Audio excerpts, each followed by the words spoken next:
Hi folks, my name is Michael Murphy. I'm the founder and creator of the Murphy Media YouTube channel. And since we've started on our little mission here on our new channel, the question's been asked several times. Who are you? Can you give us a little background on what you're doing and why you're doing this as a point of contact? And I thought I'd sit down today and just take a minute to do that. The first and foremost, just for total transparency, I'm not a content creator. I'm just a prison guard, as I like to joke. My fiance, she is one with a knack for this kind of stuff, and so I'm going to let you know that right now. But the goal and the purpose behind this is to bring you the stories of Ukrainian volunteers. And I don't want to do a lot that's going to take away from that. People, Westerners that are serving over there, Ukrainians themselves, if we're lucky enough to have some on. So this will be very short. But I'm just your typical Midwest guy who's involved in this. And I think the reason that I was so involved was the upbringing that I had. I come from family. Both my parents are very involved in the goings on in the world. And they encouraged us to participate and be involved and be knowledgeable so we could have conversation with people about things that were going on. And I like to joke that growing up, you could be a Mark McGuire or Sammy Sosa or Ken Griffey Jr. fan, and I like those guys too, but I also like Ronald Reagan. And that was part of my growing up. So it's a little quirky, it's a little weird, but you know, I thank my parents for making politics and governance and so on part of our lives growing up. And it's brought a level of awareness to life that I wouldn't have now if it wasn't for that. So I think that's a big thing. When this started on the 24th of February, there were several key indicators to me, and I believe that when a dictator makes a threat, you have to take that threat serious, and there has to be a response. And when the tanks started rolling on the border and the troop trainings and the formations started building on the border, we had to take Vladimir Putin at his word. And when the blood banks arrived, for me, that's when, okay, this is serious. This is moving forward. So watching that at work, I actually saw an interview with the United States Army veteran, Kurt Kimball. And I watched the interview, and it really spoke to me. So as soon as I left work, I got in touch with Kurt and said, hey, was this you on PBS? Sure enough, it was. What do you need? What can I do? How can I help? And he gave me a list of needs that they had. And I started reaching out to members of the veteran community, members of the civilian community, and people were very generous with their time and their resources. I think that all told, we put together about $10,000 worth of financial assistance and military surplus, uniforms, Alice packs, you name it. And we were able to get that to Kurt, and he was very grateful. So making that connection with Kurt was fantastic. From there, I went on to contact a United States Marine Corps veteran and a gentleman who has a long history of foreign service, Troy Offenbecker, who has been a great friend, who's been very generous with his time and let me harass him here and there and find out what's going on and how he's doing. So we're looking forward to having Troy on here one of these days. He's a busy man. He's got a lot going on. But he's been a great friend and a great reference point, and someone who's been willing to give of his time to me. So I've been very appreciative of that. But when I spoke with Troy, what do you need? Same question.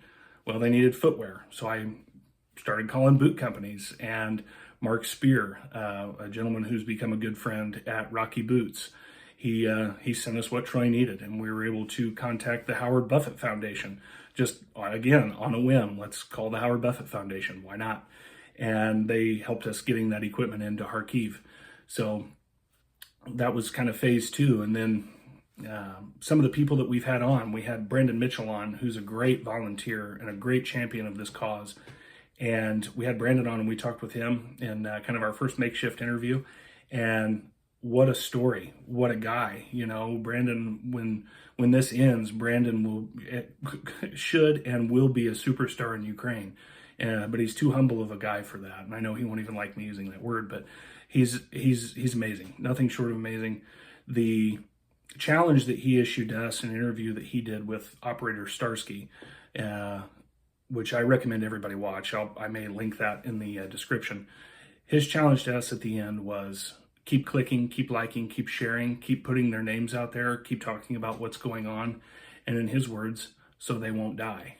And wow, what a profound statement. So let's not take it a step further, and let's get these people on here. Let's talk to them. Let's put this out there, and at least my own circle. I don't believe that this will ever be a channel that will reach tens of thousands of people, but there is something that I believe in, an old saying that if you save a life, you change the world, to paraphrase. But if I can get these people on here that are out there saving lives and changing the world, then and get their story told to more and more people, one person, 1,000, 10,000, then I think we're helping them accomplish their mission.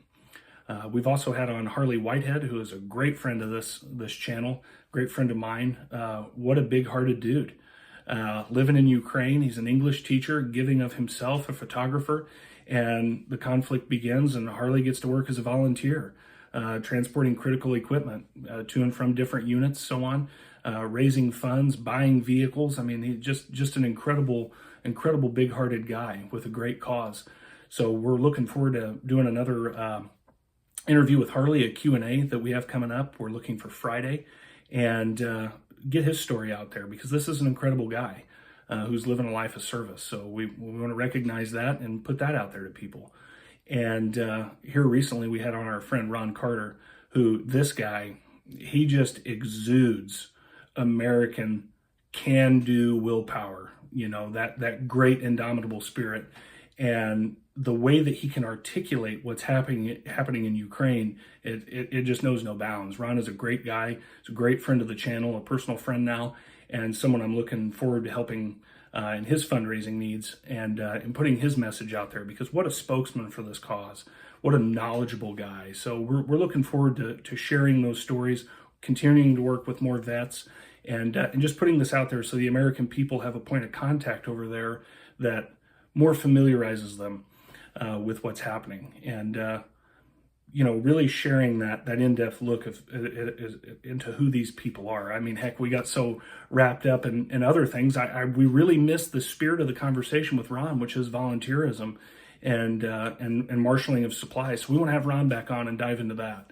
So and we're going to do that. And but just giving people a different perspective from what they're seeing on CNN, or if they get on YouTube, they see the salacious videos of the MiG-29 flying overhead, or a trench getting hit with a hand grenade from a drone. You know, I think the personal stories and the volunteerism that we're seeing all across the front lines from Westerners and Ukrainians alike, I think that's something that we can't allow to be lost. We have a good friend. He's an American veteran that we're going to have on. He's also a police officer, my friend Adam Wessel. We're going to do kind of a rebranding, I'm hoping, here in a couple weeks. I was talking with Adam about a potential name for the channel, and he suggested one that I really like. St. Patrick's Day is coming up, and we are at least a Celtic people. My family came over here from Northern Ireland, so my brother likes to remind me that we're not actually Irish. We'd probably end up being Unionists for all my Irish friends. But they have a great spirit of gift giving there. And when I bounced this off Adam, he came up with a name that I really liked for the channel, and I thought, hey, that's it, you know. And to kick that off, I'd like to have Adam Wessel on the channel to talk to him about what he's seen, as he's been a great volunteer and a great resource to me, and someone I think that can communicate the spirit of the message and the importance of the conflict in Ukraine. So Adam, if you're watching, we'd love to have you on here pretty soon. But anyway, that's a little background into myself and the spirit of the channel and what we're going to be doing and putting out there for you guys to take a look at. So we look forward to having these people on and putting this kind of message out to you. So thank you, and if you guys have any questions, send them my way. We'll be happy to answer them, and look forward to it. Thank you for your support.